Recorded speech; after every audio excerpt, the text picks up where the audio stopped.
Australian women और Indian women के दरमियान टाकरा Western Australia cricket stadium Perth में। क्या इंडियन वुमेन टीम अपने घर से निकल के मुखालिफ के घर में शेरनियां बनती दिखाई देंगी? क्या इंडियन बैटर ऑस्ट्रेलियन पिच में अच्छी कारकर्दगी का मुजाहरा कर पाएंगी? क्या एलिसे, हेली और पैरी बेहतरीन बैटिंग का मुजाहरा कर पाएंगी? क्या ऑस्ट्रेलिया के ऑलराउंडर एनेबल सुदरलैंड बॉलिंग और बैटिंग में बेहतरीन परफॉर्मेंस करेंगी? क्या हैमिल्टन अपनी बॉलिंग का जादू दिखाएंगी Perth cricket stadium? Australian women ने टॉस जीती और बॉलिंग का फैसला किया। इंडियन वुमेन को लेने के देने पड़ गए और ऑस्ट्रेलियन बॉन्स का बिल्कुल भी मुकाबला ना कर पाई।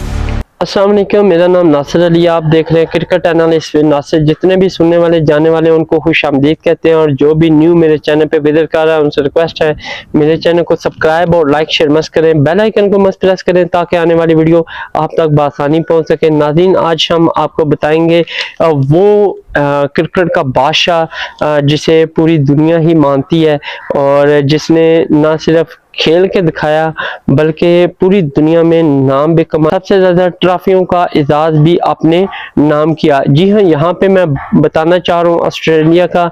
आज हम आपको ऑस्ट्रेलिया और इंडिया की वुमेन टीम के हवाले से वाइट टेस्ट मैच जो कि पर्थ क्रिकेट स्टेडियम में खेला गया उसके हवाले से हम बताएंगे, डे 1 के हवाले से कि कौन सी टीम ने अच्छा और बेहतरीन परफॉर्म किया। यहाँ पे मैं इंडिया की भी बात बताता चलूँ तो इंडिया चाहे वुमेन टीम हो या मैन टीम, दोनों ही अपने घर में शेर और बड़े ही बहादुर और बड़े क्रिकेट के बादशाह अपने आप को मनवाते हैं।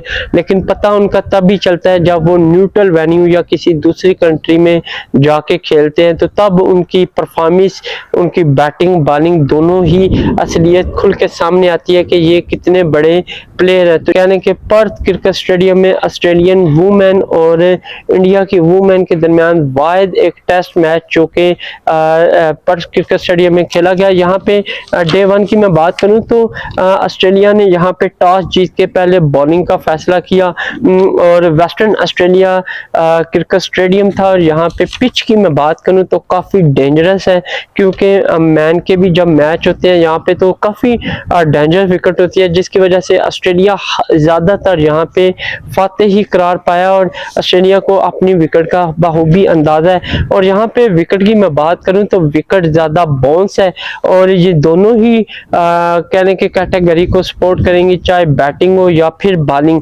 तो यहाँ पे मैं बताता चलूँ साथ में दोनों टीमों के 11 प्लेयर के कौन से 11 प्लेयर इस वर्ल्ड टेस्ट मैच में शामिल हैं। तो हम चलते हैं सबसे पहले इंडिया की जानिब। इंडिया के 11 प्लेयर की बात करें कि वो कौन से इंडियन वुमेन 11 है जो कि ऑस्ट्रेलियन वुमेन के साथ टाकरा होने जा रहा है। तो यहाँ पे ओपनिंग स्टैंड समरीत वराना और शफली वर्मा जो कि ओपनिंग स्टैंड को कंटिन्यू करेंगे। दोनों ही बड़े अच्छे और ज़बरदस्त बैटर हैं और दोनों की मैंने बैटिंग देखी है और काफ़ी अच्छे तजर्बा रखते हैं।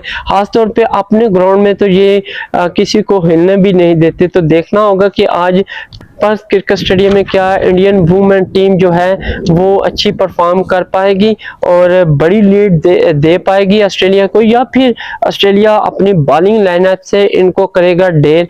यहाँ पे मैं इंडियन वुमेन 11 साइड की बात करूँ तो कौन से 11 प्लेयर इस टेस्ट मैच में खेल रहे हैं। तो ओपनिंग स्टैंड अगर मैं बात करूँ तो समरिता मदहाना मौजूद है जो कि बड़े ही ज़बरदस्त ओपनिंग स्टैंड करती हैं और बेहतरीन परफॉर्मेंस दे रही हैं और अपने ग्राउंड में किसी को हिलने भी नहीं देती। साथ इनका देंगे शफली वर्मा जो कि नंबर 2 पे आते हैं और ये भी बड़े ज़बरदस्त बैटर है और अपनी टीम के लिए काफ़ी अच्छी कामयाबियां समेटी है इन्होंने। और इनकी जो बैटिंग लाइनअप है, एवरेज है, स्ट्राइक रेट है, वो बड़ा शानदार है और देखते हैं कि आज पर्थ क्रिकेट स्टेडियम में ये क्या परफॉर्म करेंगे। नंबर 3 पे प्रीतिका रावल मौजूद है इनके पास और ये भी बड़े ज़बरदस्त बैटर हैं। साथ में जमाइमा रोड रिगर्स मौजूद है।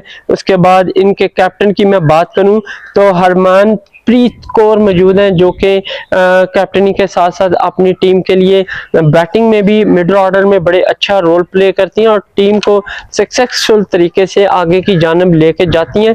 देखते हैं कि ये आज पर्थ क्रिकेट स्टेडियम में कितनी अच्छी और मौसर कैप्टनसी करती हैं। साथ में अगर मैं बात करूं इनके दीगर प्लेयरों की, तो यहाँ पे दीप्ति शर्मा मौजूद है, उसके बाद रचा घोष इनके पास मौजूद है मिडल ऑर्डर में। उसके बाद बॉलिंग की मैं बात करूं तो सैना राणा मौजूद है, ये भी बड़े जबरदस्त बॉलर हैं। उसके बाद केशवा गौतम मौजूद है इनके पास, और साथ में सियाली स्तंगरे मौजूद है, और उसके बाद क्रांति गार्ड इनके पास मौजूद है।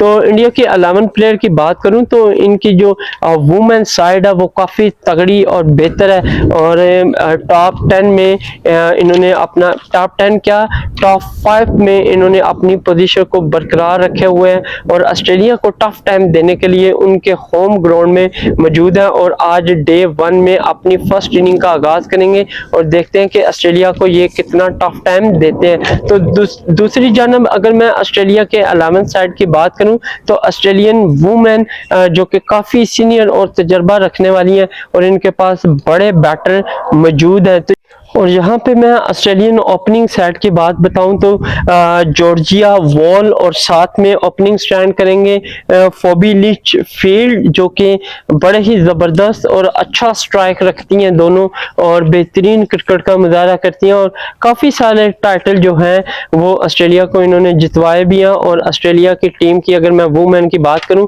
बेहतरीन परफॉर्मेंस दी और अभी तक सक्सेसफुल तरीके से ये आगे की जानब बढ़ रहे हैं, और इंडिया को ये काफ़ी ज़्यादा टफ टाइम देने की सलाहियत रखती हैं। और यहाँ पे मैं बताता चलूँ तो इंडियन वुमेन की टीम भी जस्ट ऑस्ट्रेलिया के हाथों ही कंट्रोल आती हैं, बाकी जो दीगर टीमें हैं उनको इंडिया जो है वो खेलने ही नहीं देती, तो इंडियन वुमेन जो है वो कंट्रोल होती दिखाई देती हैं। साथ में इनके पास एलिस पैरी मौजूद हैं, जो कि बड़े अच्छी बैटर भी हैं, और साथ में बॉलिंग भी करती हैं, फास्ट बॉलिंग का मुजाहरा करती हैं, और यहाँ पे नंबर 3 पे आती हैं और बेहतरीन बॉलिंग का मुजाहरा करती हैं, और बैटिंग स्ट्राइक भी इनका बड़ा ज़बरदस्त है। और आज देखते हैं कि पर्थ क्रिकेट स्टेडियम में ये क्या परफॉर्मेंस दिखाएंगी। उसके बाद इनके पास अलीसा हैली मौजूद है, जो कि ऑस्ट्रेलियन कैप्टन है और बड़ी ही ज़बरदस्त फॉर्म में है। बैक टू बैक इन्होंने लास्ट सेंचुरी स्कोर भी किया था, और यहाँ पे देखते हैं कि वो टेस्ट में कुछ अच्छी परफॉर्म दे पाएंगी या नहीं। साथ में इनके पास एनाबेल सुदरलैंड मौजूद है, जो कि मिडल ऑर्डर को कंट्रोल करेंगी। उसके बाद बेथ मोनी मौजूद है, जो कि स्पिन बॉलिंग का अटैक करती हैं, मिडल ऑर्डर में कंटिन्यू रहेंगी अपनी टीम के साथ। अगर मैं बॉलिंग की बात करूं तो इशली गार्डन मौजूद है, और इसका साथ देंगी तालिया मैग्राथ, और साथ में लूसी हैमिल्टन जो कि इनके पास मौजूद है, बड़ी ही ज़बरदस्त बॉलिंग करती हैं ये भी। साथ में डॉसी ब्राउन इनके पास मौजूद है। तो ऑस्ट्रेलियन साइड की मैं बात करूं तो बड़ी ही तगड़ी साइड देखने को मिल रही है इस टेस्ट मैच में। देखते हैं कि ये इस मैच में क्या परफॉर्मेंस दिखाएंगी। तो इंडिया ने अपनी फर्स्ट इनिंग का आगाज किया। इंडियन वुमेन ने ओपनिंग स्टैंड समरीत मदाना और साथ में शफली वर्मा, इन दोनों के दरमियान पार्टनरशिप का आगाज हुआ और जस्ट 18 रन ही बनाए, और यहाँ पे ऑस्ट्रेलिया फर्स्ट विकेट लेने में कामयाब हुआ। यहाँ पे मदाना की बात करूं तो ये 4 रन बनाकर पवेलियन लोसी हैमिल्टन की बॉल पे आउट हुई, जिन्होंने इनिंग में फर्स्ट विकेट हासिल की। और उसके बाद शफली वर्मा और प्रियंका रावल के दरमियान कुछ पार्टनरशिप का आगाज हुआ, और ना होने के बराबर पार्टनरशिप थी। टेस्ट में लॉन्ग पार्टनरशिप दरकार होती है, और यहाँ पे मुझे टोटली कंफ्यूज और डिस्प्रेशन का शिकार नजर आए इंडियन वुमेन्स, जो कि ऑस्ट्रेलिया की बॉलिंग से काफी घबराई हुई थी, और उनके बाउंस को फेस करने की उस तरह इनके पास सलाहियत नहीं थी। तो इनकी जो पार्टनरशिप की मैं बात करूं तो 38 रन की इन दोनों के दरमियान पार्टनरशिप रही, और सेकंड शिकार शफली वर्मा हुए, जिन्होंने 35 रन बनाए और यूं इंडिया के 54 पे सेकंड खिलाड़ी पवेलियन गया और एनेबल सुदरलैंड ने इनको पवेलियन भेजा जिन्होंने इनिंग में फर्स्ट विकेट हासिल की। उसके बाद प्रियंका रावल और साथ में जमाइमा के दरमियान पार्टनरशिप का आगाज हुआ और इन दोनों में कुछ बेहतर पार्टनरशिप ना लग सकी, जस्ट 7 रन का ही इजाफा हुआ और यहाँ पे प्रियंका रावल 18 रन बनाकर 61 पे थर्ड खिलाड़ी थी जो पवेलियन गई और ये सेकंड शिकार भी एनेबल सुदरलैंड का हुई जिन्होंने इनिंग में अच्छा ब्रेक थ्रू हासिल करके दिया अपनी टीम को। और यहाँ पे मैं बताता चलूं तो इंडिया की विकेटें वक्फे से गिरती गई और कोई भी ह्यूज और लंबी पार्टनरशिप नहीं लगा पाया क्योंकि ऑस्ट्रेलिया की जो बॉलिंग है खासतौर पे बाउंस करते हैं जब तो मुखालिफ टीम जो है वो काफी उससे घबराती है, कतराती है, जिसकी वजह से वो अपनी कहीं ना कहीं विकेट गंवाते हुए नजर आते हैं। तो यहाँ पे इंडिया का भी यही हिसाब हुआ और वेस्टर्न क्रिकेट स्टेडियम में इंडियन जो है फर्स्ट इनिंग में टोटली कहने के कंफ्यूज का शिकार होती नजर आई। यहाँ पे जमाइमा रोड्रिगेज और साथ में इनके कैप्टन हरमनप्रीत कौर के दरमियान पार्टनरशिप का आगाज हुआ और कैप्टन की मैं बात करूं तो ये भी अपनी टीम के लिए कुछ बड़ी और सक्सेसफुल इनिंग ना खेल सकी और कौर भी 19 रन बनाकर 84 पे 4 खिलाड़ी थी जो पवेलियन गए डॉफसी ब्राउन की बॉल पे जिन्होंने इनिंग में फर्स्ट विकेट हासिल की। उसके बाद अगर बात करूं जमाइमा रोड्रिगेज और साथ में दीपक शर्मा तो इन दोनों के दरमियान भी कुछ बेहतर परफॉर्म ना रह सकी और यहाँ पे दीपिक शर्मा जो है वो 7 रन बनाकर 107 पे 5वें खिलाड़ी थी जो एनेबल सुदरलैंड का शिकार हुए जिन्होंने इनिंग में थर्ड विकेट हासिल करके अपनी टीम को एक टॉप परफॉर्मेंस दी, जिसकी वजह से इंडियन जो बैटिंग लाइनअप है वो काफी वीक का शिकार हुई। यहाँ पे मैं बात बताऊं तो इंडिया की एक प्लेयर जो जमाइमा रोड्रिगेज है वो बेहतरीन इनिंग खेलने में कामयाब हुई और उन्होंने अपनी टीम का स्कोर जो है वो आगे की जानिब बढ़ाने की पूरी कोशिश की, लेकिन उनके साथ जो दीगर प्लेयर हैं वो कुछ बड़ी इनिंग खेलते नजर नहीं आए। और यहाँ पे मैं रिच वोस की बात करूं तो जमाइमा के साथ इसने 43 रन की एक अच्छी पार्टनरशिप लगाई और इस इनिंग में ये सबसे बड़ी पार्टनरशिप है और यहाँ पे जमाइमा रोड्रिगेज ने 50 स्कोर अपना मुकम्मल किया और 6 खिलाड़ी थी रचा वोस जो के 11 रन बनाकर पवेलियन लौटे।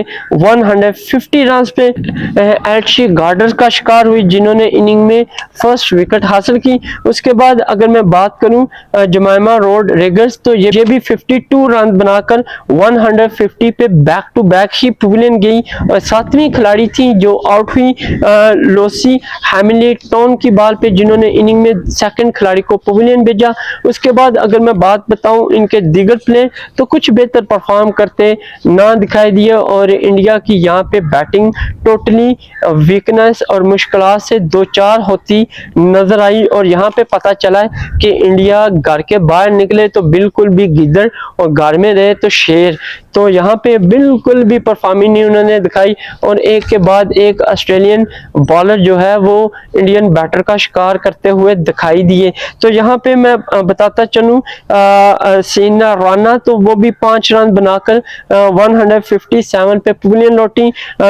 लोसी हैमिल्टन की बॉल पे आउट हुई जिन्होंने इनिंग में थर्ड खिलाड़ी पवेलियन भेजा। उसके बाद इनके एक खिलाड़ी थे जो कि केशवी गौतम जिन्होंने बेहतरीन इनिंग खेली, 34 रन बनाए, नॉट आउट रही। उसके बाद इनके सियाली स्टेगर हैं वो 7 रन बनाकर 195 पे 9वें खिलाड़ी थे जो पवेलियन गए।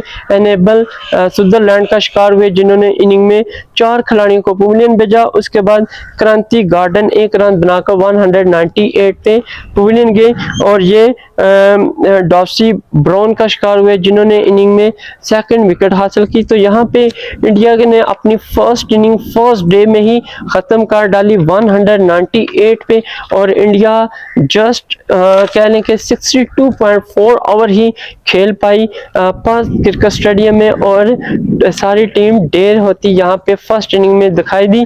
यहाँ पे टॉप स्कोरर की मैं बात करूँ तो एक ही इनकी टॉप स्कोरर रही रोड रेगर्स, जो कि 52 रन बनाकर नुमाया रही। बाकी इनके सारे प्लेयर अर्ली ही पवेलियन लौटे, और ऑस्ट्रेलिया ने बड़ी ही शानदार बॉलिंग का मुजाहरा किया। और यहाँ पे मैं ऑस्ट्रेलियन बॉलिंग लाइनअप की बात करूँ तो इनिंग में 5 रन एक्स्ट्रा दिया। और टॉप विकेट टेकर की बात करूँ तो एनेबल सुदरलैंड जिन्होंने 4 खिलाड़ियों को आउट किया, उसके बाद लॉसी हैमिल्टन ने 3 खिलाड़ियों को आउट किया, और साथ में डॉवसी ब्राउन 2, उसके बाद एशियन गार्डन ने 1 खिलाड़ी को आउट किया। तो यूं ऑस्ट्रेलिया को फर्स्ट इनिंग में जस्ट लीड दी 198 रन की। तो ऑस्ट्रेलिया ने अपनी फर्स्ट इनिंग का आगाज किया डे 1 में, तो यहाँ पे ओपनिंग स्टैंड इनका कुछ अच्छी परफॉर्म करता दिखाई नहीं दिया, और यहाँ पे इंडिया अर्ली ब्रेक थ्रू हासिल करने में कामयाब हुआ। अगर मैं बताता चलूँ तो जॉर्जिया वॉल और साथ में फॉबी लिचफील्ड के दरमियान पार्टनरशिप का आगाज हुआ, और जॉर्जिया बॉल 2 रन बनाकर साली स्ट्रैगल की बॉल पे पवेलियन लौटी, जिन्होंने इनिंग में फर्स्ट विकेट हासिल की। उसके बाद फॉबी लिचफील्ड की बात करूं तो लेसे पैरी के साथ उन्होंने इनिंग को आगे की जानिब बढ़ाया, और यहाँ पे फॉबी लिचफील्ड जो है वो भी 9 रन बनाकर ज़्यादा देर ना रुक सकी। 31 पे सेकंड खिलाड़ी थी जो पवेलियन गई क्रांत की बॉल पे, जिन्होंने फर्स्ट विकेट हासिल की। उसके बाद एल्सी पैरी और अलीसा हैली के दरमियान पार्टनरशिप का आगाज़ हुआ, और इन दोनों ने इनिंग को 58 रन तक पहुँचाया, और यहाँ पे अलीसा हैली 13 रन बनाकर टीम का साथ छोड़ा, और कैप्टन थी। इस इनिंग में वो कुछ बड़ा रन करते दिखाई नहीं दी। ये सियाली स्ट्रेगर का शिकार हुए, जिन्होंने इनिंग में सेकंड विकेट हासिल की। उसके बाद अगर मैं बताता चलूं इनके एनेबल सुदरलैंड और अलीसे पैरी, तो इन दोनों ने शानदार इनिंग का मुजाहरा किया, और अच्छी पार्टनरशिप देने में इन्होंने फुल सपोर्ट की। 29 रन बनाए, और यहाँ पे मैं बताता चलूँ तो इन्होंने 20 ओवर खेले, और डे एंड के एख्तिताम पे ऑस्ट्रेलिया का स्कोर 96 हो गया था 3 विकेट के नुकसान पे। यहाँ पे मैं ऑस्ट्रेलिया की बात करूं तो अलीसे पैरी 43 रन बनाकर नॉट आउट रही, साथ में एनेबल सुदरलैंड 20 रन बनाकर ये भी नॉट आउट रही। तो यूं डे 1 के एख्तिताम पे ऑस्ट्रेलिया का 96 पे 3 खिलाड़ी पवेलियन गए, और इंडिया ने 27 ओवर करवाए, और यहाँ पे 3 विकेटें हासिल करने में वो कामयाब रहे। अगर मैं यहाँ पे टॉप विकेट टेकर की बात करूं तो सियाली स्ट्रेगर जिन्होंने 2 खिलाड़ियों को आउट किया, उसके बाद क्रांति गार्ड जो है वो 1 खिलाड़ी को आउट करने में कामयाब रही, और यहाँ पे ऑस्ट्रेलिया को मजीद रन 102 चाहिए। और डे 2 में देखते हैं कि ऑस्ट्रेलिया की बैटिंग जो है वो इसको अचीव करके क्या इंडिया को बड़ी लीड देने में कामयाब हो पाएंगी या नहीं, तो ये देखना होगा डे 2 में। तब तक के लिए इजाजत दें, अल्लाह हाफिज, मिलते हैं नेक्स्ट वीडियो में।